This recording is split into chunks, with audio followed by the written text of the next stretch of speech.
Hello, Glenn. Yep. Hey, it's Danny Boy. Where the hell are you? All right. How's the world turning? Pretty good. Pretty good. Good. Yeah, I was talking to Jared. He said you had some, there's some issues going on over there with, you heard some noise from underground or something over there? Or? Yeah, there was a test done on rumbling below ground, and it appears as if the noise would come from some kind of conveyor system. Huh. Coming right down the middle between the RV and the house, and straight back past the barn. Which RV? Your RV or? No, it comes past my RV, but it's between the one RV that's next to the house that belongs to the girls. Oh, right. Yep. Oh, wow, that close, huh? Yeah. Well, that's right by where you want to dig, right? That's where the hole is, kind of in the vicinity. Yeah. It's basically right underneath there. Yeah. If we ever got to get 23 feet down below, we would probably be at the roof of whatever is below us. Yeah. Oh, man. Is that gone away? Or? Well, it seemed to have operated specifically one night when I was out watching some activity in the back, waiting to see if I could see who was coming in from Muscle Street. And while I was sitting on the ground started to shake. Wow. And it was shaking, and I thought it may have been an earthquake. But Barbara, who lives in California, said, no, if it was a normal earthquake, the shaking would be kind of sideways motion, like you get on a ship with the waves. It makes you kind of seasick. This wasn't like that. That was kind of bumpy. So it could be a up and down type of volcano, which is basically what I then suspected. But the cell used some equipment, and they say no, it's more like a conveyor system. So it could be that below us is an entry from the creek, and then a conveyor to take things in further inland wherever it goes. Wow. Oh, wow. So, I guess, in a way, that could be a good sign, because then that shows that something really is there. You know what I mean? As far as verification goes. Bad thing, they could be taking something out of there, but if there is if the structure is still there, then that's, you can't, that's pretty blatant. Can't hide the structure. Right. So you can't.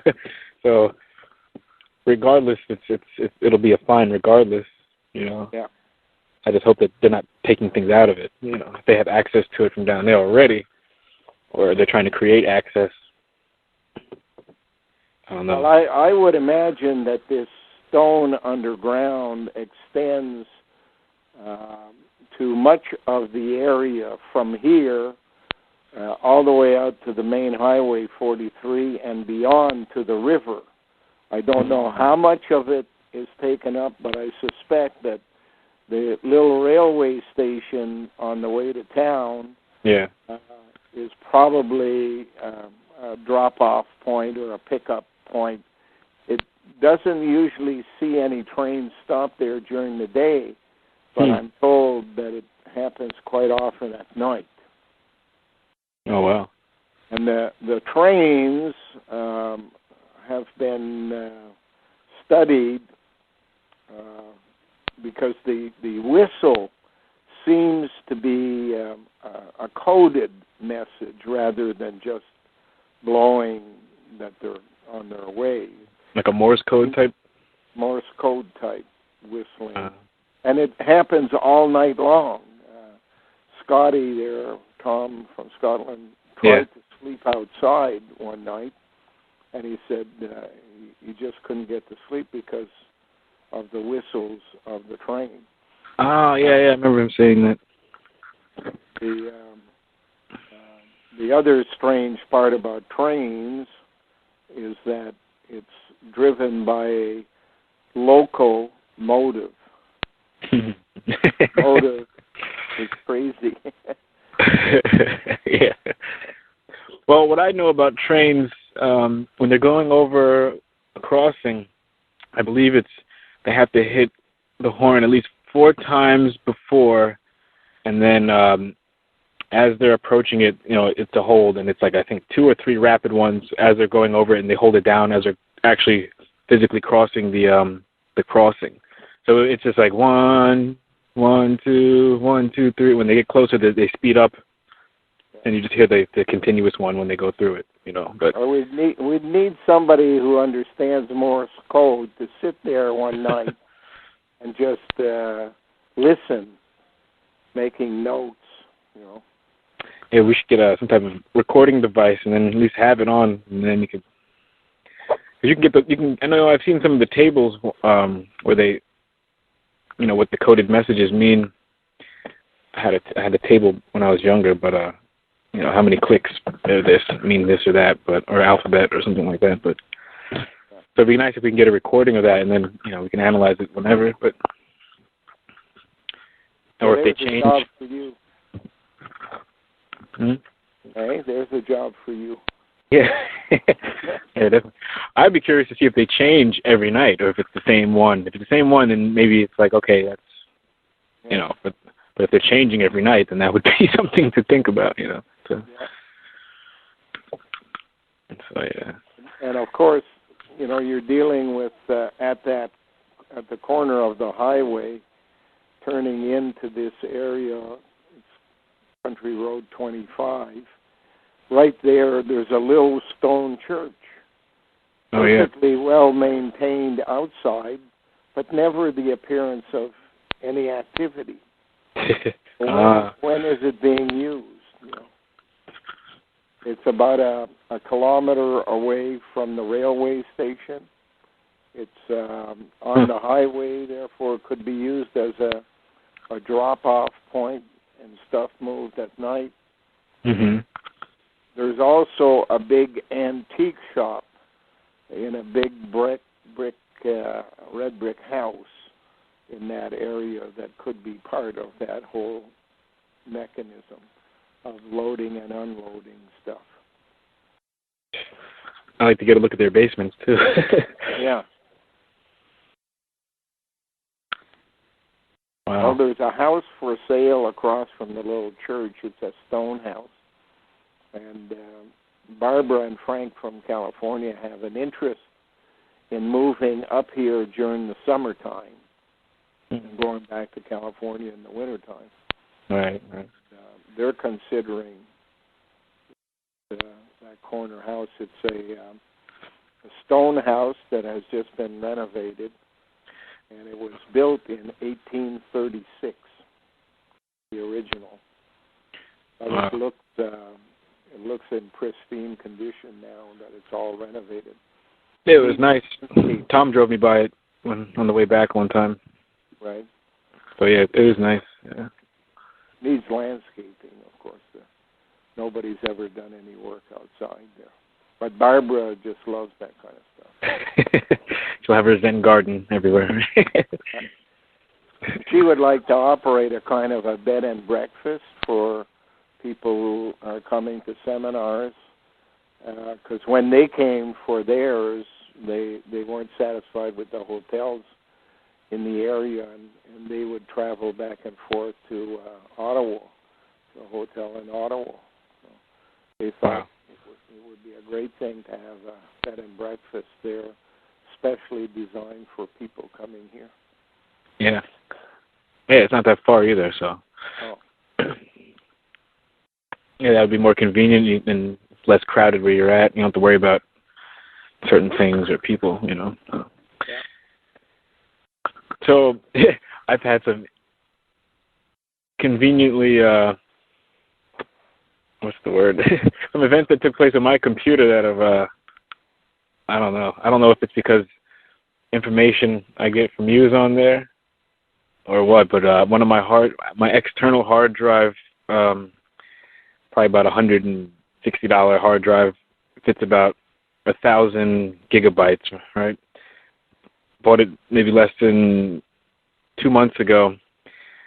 I have tons of research on there, and it's shot. the thing doesn't even turn on anymore, and they're telling me that they'll replace the drive itself, but they won't. You know, they can't replace the data that's on it. And I called up a place to see how much it would cost for data recovery, and the guy's telling me $1,700, $1,800, you know, just to get what I have off of there. I'm like, wow. And my memory card, I don't know if you remember, after I took pictures up there, I tried to upload them onto your computer, and it wouldn't work. Remember, something like your memory card reader wouldn't read my card, and I couldn't put your pictures on there. But now my memory card, it's so slow. I mean, it drags. Like, I put it back on my camera now, and it just does not work properly anymore. I've tried to upload an encyclopedia into that computer, and it just doesn't recognize it. It keeps telling me to put a disc in. I wanted to slap it. I put the disc in, idiot. But I took the disc with the Bible and I put it on, and it loads it right away. Yeah, I don't know. Maybe because it was everything looked in perfect condition though, but just little things like that, like you're saying, trying to load things on there, it doesn't work properly. I don't think any of your those type of drives are working. But I'm gonna have to wait till they come, Frank and Barbara from California, because they're the ones who sent it to me, and Frank has been using that computer for a number of years. He just upgraded his. That's why he sent me that one. Right. So he would know probably, what's going on with it. He's a computer design person. Okay. They specialize in marble, and he does all the design on that computer. Yeah, I'm sure it'll be a 1, 2, 3 thing. Hopefully for him, hopefully, yeah. Hopefully. I don't want to plug it online. Maybe never, but at least until I'm certain of everything and how it works without the interference of the internet. Right. Yeah. So I've got dictionaries and encyclopedias and stuff like that I want to have as a backup. And I can basically be searching things while I have to spend time with Tom watching a hockey game or something. Yeah. Another thing that happened. This is all within the same, maybe 2-3 days. Like the same day my hard drive went, because I left it plugged into my computer, which I shouldn't have. I usually don't do because I know it's hooked to the internet, and they could always shoot some type of signal in. But they closed my YouTube account, but I had all your videos on there. I had your website linked on there. I guess that's a no-no. But we finally came around to grasping the concept and said, "Oh, you can't say that on our stuff." Yeah, all after I came back from seeing you. I mean, whatever.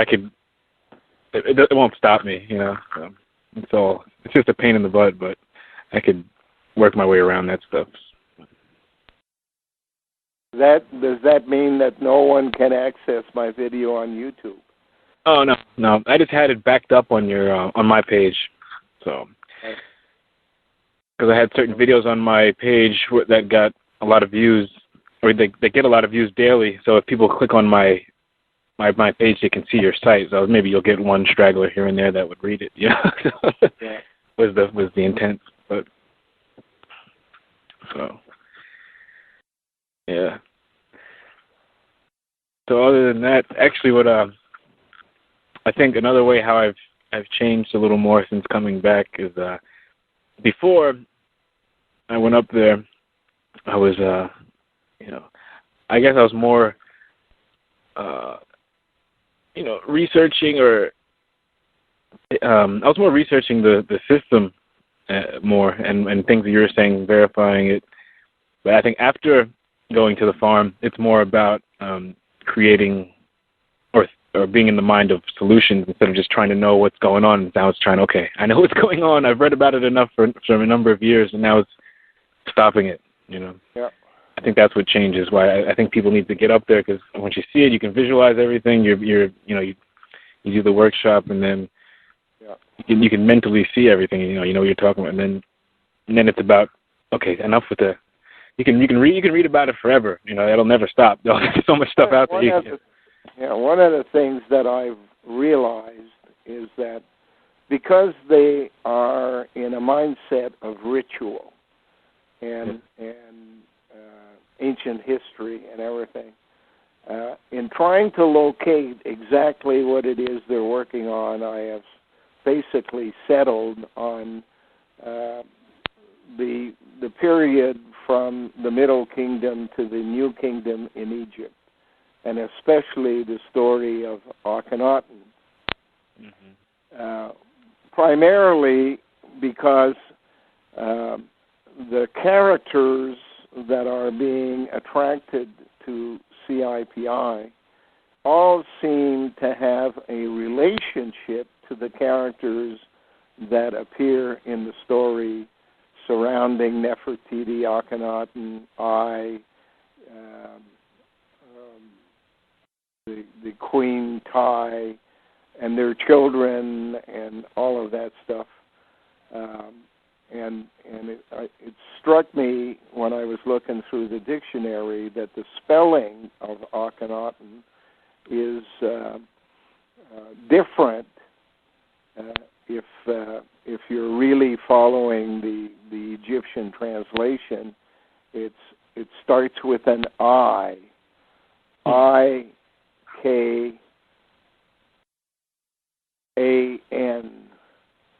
I can.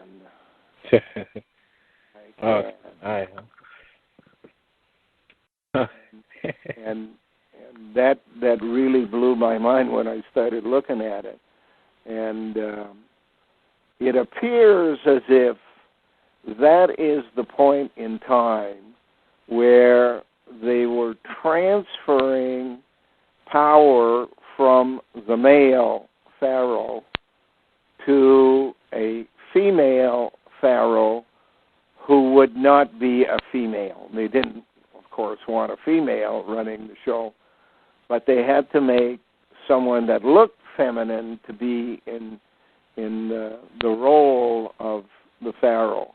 And 100 years prior to Akhenaten, you have the story of Hatshepsut, and every pharaoh that takes over, and she was the first supposedly female pharaoh, every pharaoh has to take the Sphinx and design it to represent their reign. And her activity was to put a beard on the Sphinx, a square beard representing her, which would suggest that you may have a feminine-looking face, but with a beard relates to the male. Then you have Queen Tai, who ruled as a regent between the time of Amenhotep III and Akhenaten, whose name was Amenhotep IV, she was in there in the middle, and the mother supposedly of Akhenaten, waiting for his arrival from Syria, where he had been banished from birth. And during that time, she designed a sphinx, which was breasted for the first time, and with wings. Of course, wings suggests for a later time, at a later date or something like that. So the breasts basically suggest that they've moved beyond the just looking superficially like a woman to being like a woman with the ability to breastfeed, that kind of stuff. But the whole interesting story is about the kids that she has. And the story is that she has 3 children, and maybe 4, but 3 at the beginning. Then there's a break as Akhenaten grows up, and after he's there, and he supposedly has 6 girls with Nefertiti, she begins to have children again, a girl and 2 boys, the last one being Tutankhamun. All of that is suspicious, that none of the children were in fact born in the normal fashion. She is running call it a place for the women,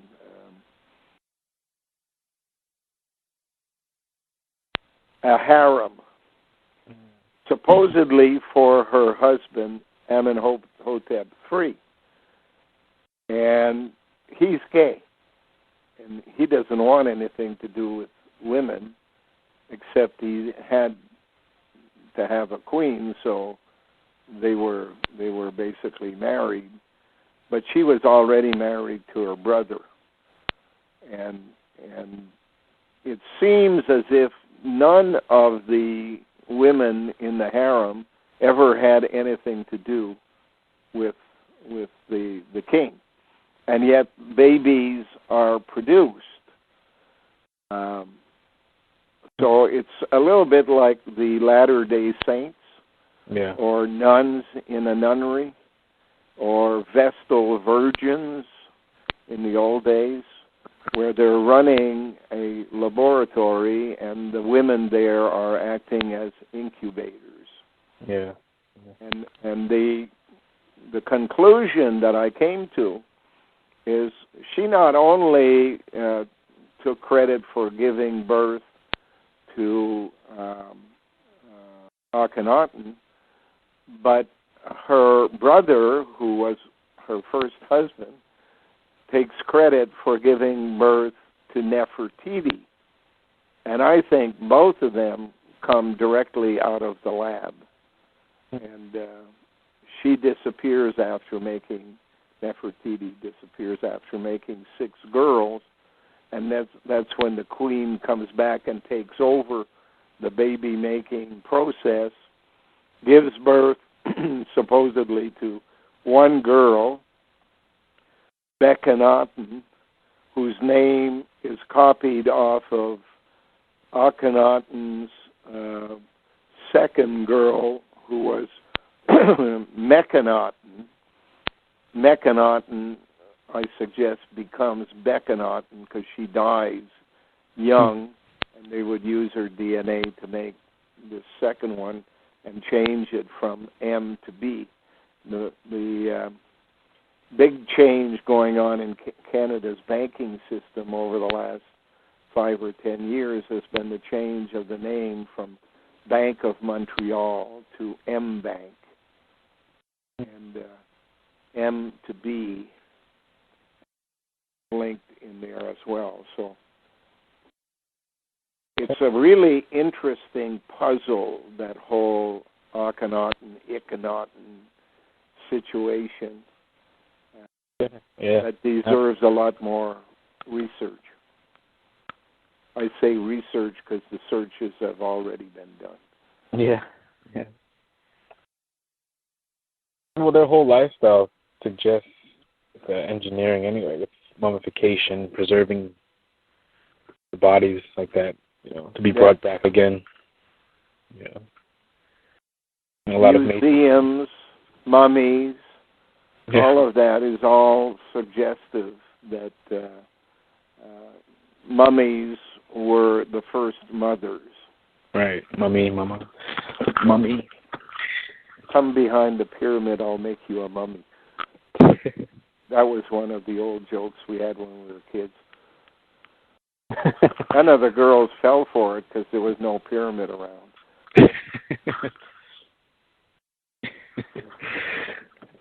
Yeah.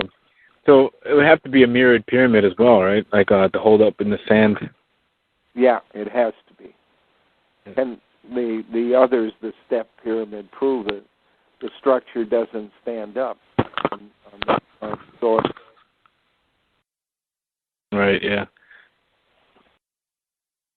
And masonry is based off, most of their, or a lot of their symbols come from Egypt.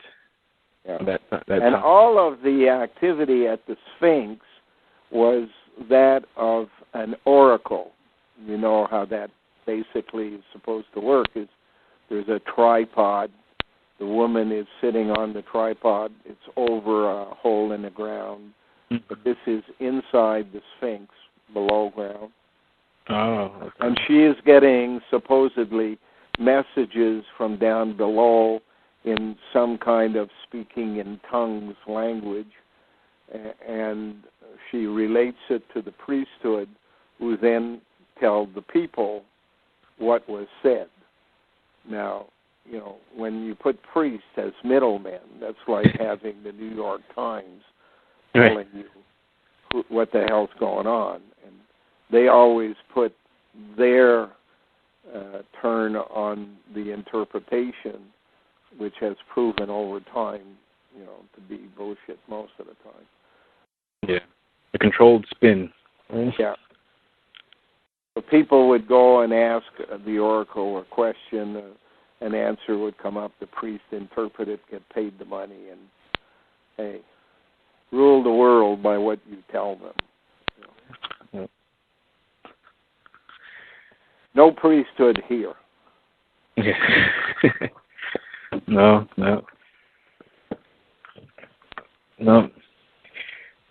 Oh, man. Most of the viziers and seers were, in fact, priests.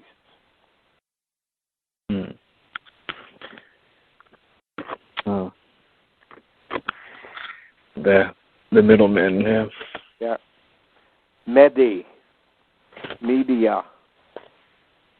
Medicini. Yeah.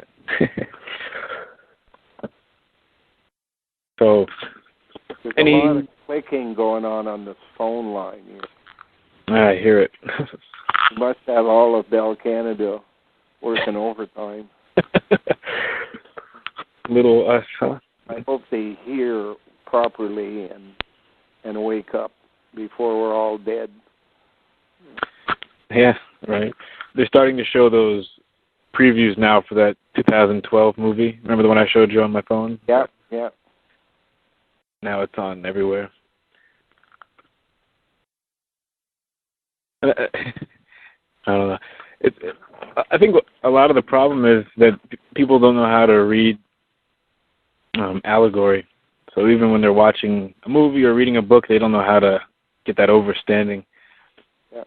So it just, it won't make sense. They see and they take it for its surface interpretation. Yeah. And they cannot put their mind in the mindset that this is for the dummies and contained therein is a true story for the initiates. And that's Masonry 101. Yeah.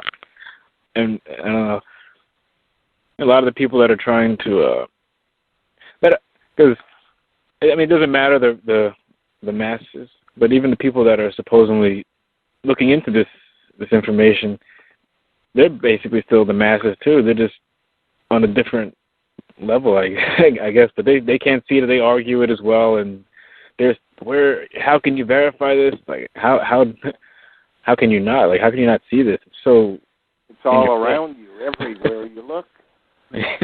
But one of the main things that Masons are stuck on, stupid about, is the fact that men are more important than women, when in fact Masonry, modern Masonry since 1717, only exists for the purpose of finding the women who will carry babies to term within society itself. They don't have a problem making babies, but it's the social engineering that comes afterwards that is not available in a lab or in a monastery or in the mole or whatever. Right. So they have to put them in the real world. And it's the whole purpose of Masonry is to promise a guy money if his wife will do something. Mm. Yeah, that's why they need women, right? So they can still have that control. In the end, the women are the what is called the fusée in a watch. The priests, the men, are like the mainspring. And as a mainspring unwinds, it changes the pull on what it's pulling and therefore throws it off kilter. But by adding a smaller cone-shaped grooved cylinder in there, they call it fusée, it takes up the slack and eliminates the effect of the spring winding down and equalizes the spaces so that everything comes out exactly based on 0.01 seconds. Right. Within a certain period of time. I think it's 60 days or something like that. So it's the same thing as a flare on the highway. It's a big match that you spark, and it ignores the conditions on the outside. It's not affected by wind. It's not affected by rain or snow. Mm-hmm. It just keeps on burning. So the word fusée by itself is interesting because the first letter is F, the last one is E, which is the symbol for iron, and the middle part is the name Sioux. And therefore, what it's describing is the role of an iron lady. Yeah. An iron lady is not a woman. It's a wee man. Scary. So even today, well, the balance. Sorry. Yeah. So the newer ones would be what, like the younger generation, like the Chelsea Clintons. Yeah. You're basically dealing with a conversion going on in our modern age. I like to use Golda Meir as number one. Yeah. She wears a dress, therefore she must be a woman. Barely. Ugly as hell. Yeah. And then you move up to Margaret Thatcher, the Iron Lady who went to war in Argentina. And from that, you move to a Condoleezza Rice or a Hillary Clinton, an Iron Lady with brains. But the ultimate product has to be, I think her name is Kirchner or something like that, the president of Argentina, who was elected once her husband resigned and she ran in his stead, or Carla Bruni, the wife of the president of France. Right. You're dealing with, long legs, great body. But isn't she around the same age as Hillary, or maybe a little younger than Hillary? Yeah. So why wouldn't, say, a Hillary be, prettier if they were kind of around the same age, Well, she was part of the improvement project. But, she's always in a pantsuit. Yeah. And you don't want the perfect woman to be copying a male. You want her to use her attractiveness on the outside to attract people in as a female. So pantsuits aren't in this role. Of course, Carla Bruni has her picture taken nude. Now she'll sue anybody who will print it without her permission. But she's about 6'1" or something, long legs. How can you get mad at somebody like that? It's same thing with the governor of Alaska, Sarah Palin. Yeah.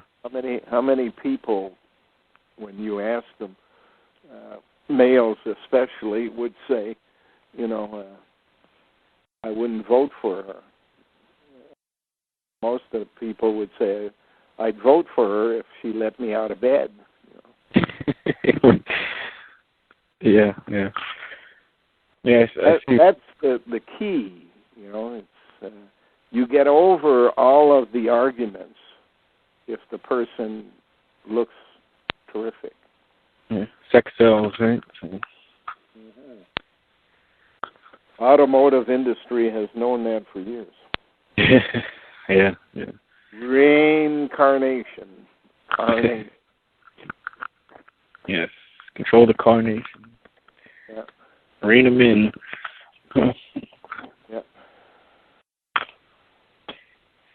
So when you work...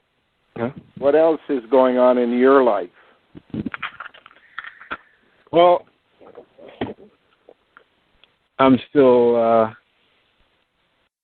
studying, trying to learn this Japanese language to see if I can get find some RAM memory in some ROM people.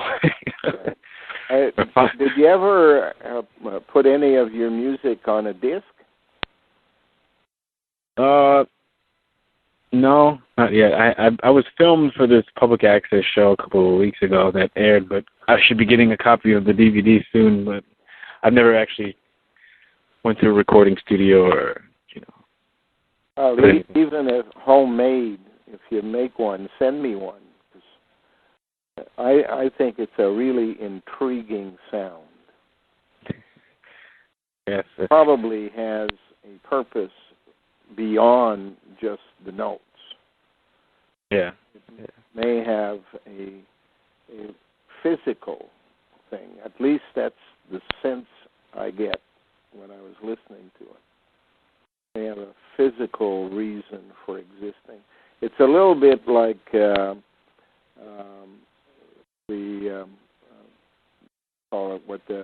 priests sing in church there in the Buddhist temples and the old Gregorian chants and all of that. Sure that all of those sounds are connected and are basically a language speaking to your nervous system. Yeah. Definitely, yeah. Well, the shamisen probably came into Japan around the mid to late 1600s, 1700s. Well, that was in the time it was under domination by the Americans and the Jesuits. Yeah. 1650 to 1850 approximately. Right. They were shut down, yeah. Yeah. Because it's played in not this shamisen I brought to your house. There's another genre of it that I play as well, but that's the the one that I didn't bring up there has a different melody they use, and they use it in the Kabuki theater. So it's descriptive music for for dancers or something like that. It's an orchestra piece, but by the way, Kabuki is part of No Theater. Yep, the No Theater. No was the name of Thebes in the time of Egypt. N-E or N-O was the name of the town we now call Thebes. The bees. Wow, yeah. Yeah, the No Theater. Yep. No Theater is sometimes spelled N-O-H. It just basically means it's connected. Right, the H, yeah. Yeah. Yeah, that is interesting. If I record something, I'll definitely send you a copy. I still have to send you the pictures. I'm still I have to see because I had them on that hard drive, and I think I have them backed up on my computer. I have to find them, all the pictures I took. But they're on the web too, so some people are copying them and putting them on different forums. I found them on a different forum. I guess is good. But it's funny, the pictures I thought would bring the most attention, like with the tombstone, like no one said anything about it. I'm like, that's the one I would have talked about the most. If I kind of laid it out there to see who would say what to which picture, and see what kind of discussions it would spark up. But I don't think people. By the way, the Minister of Defense at the time of Akhenaten is a long name that has Patton in the middle. And that's really? The name on the tombstone here, Patton. Right. Yeah, James. He was the general in the U.S. Yeah. Yep. That's what I thought of the general when I first saw it. But the dates were obviously wrong. Yeah. I went to the cemetery today and saw the tombstone for Floria, the wife. The wife, right. Was buried in 1904. She died at the age of 67. He had died at 37. Wow. And there is a little inscription on the side of the tombstone that mentions the baby as well. And there they give him a name, James, as well, which is basically just saying, I am. Right. You see, I am. ES would stand for here, and then I am. Is that right at the graveyard around the corner from you? Yeah, it's on our way to Bishop's Mills. So Bishop's Mills is about 4 kilometers from here, and this is about halfway, about 2 kilometers from here. And the tombstone is right out in front. Is it the same kind of tombstone? Does it look kind of the same? No, a modern tombstone, which as well is intriguing.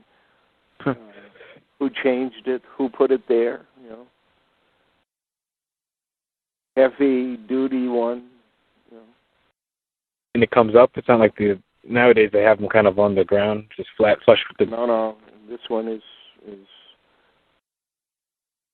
a rectangular type shape, about 4 to 5 feet up off the ground. Wow. Oh, wow. Yeah. That's a decent size. Because the one that's Patton's one is, I've never seen graphics on a tombstone like that before, and that's probably one of the most interesting tombstones I've ever seen. Besides, the Masonic ones that are 20 feet tall and angels on them and stuff like that. But the obelisk.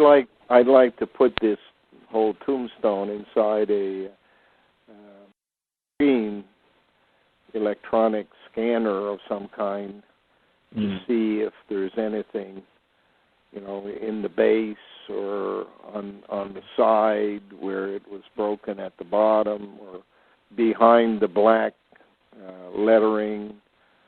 Right. It would be interesting to know if there's anything there. Right, and the hand that's on there. Yeah. And I saw a similar hand in the cemetery on another tombstone pointing up. And many of the tombstones mention A and E and the diphthong together, certain number of time, number of years. I think this one here says A and E 37 years.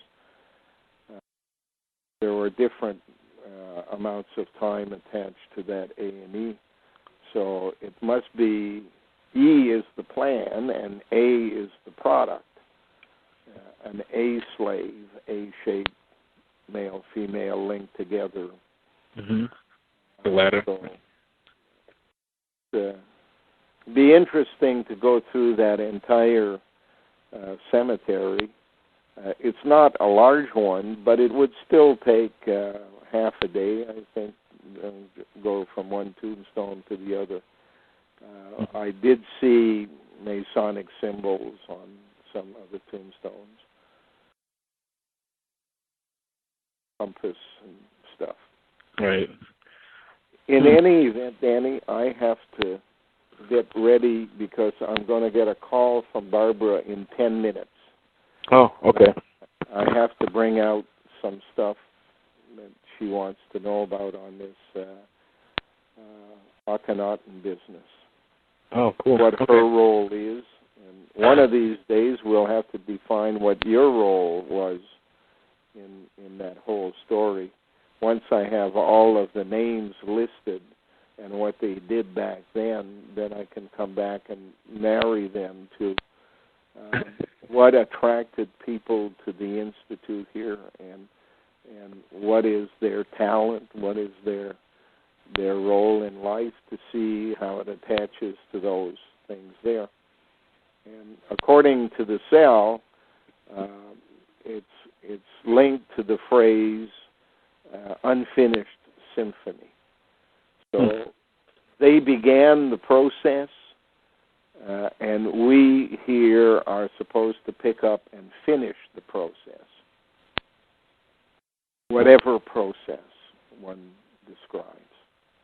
So I got to go now. Sorry about that. That's all right. Monday night is Barbara's night when she calls. Okay. I'll remember that. All right, have a good one. You too. All right, take care. Bye.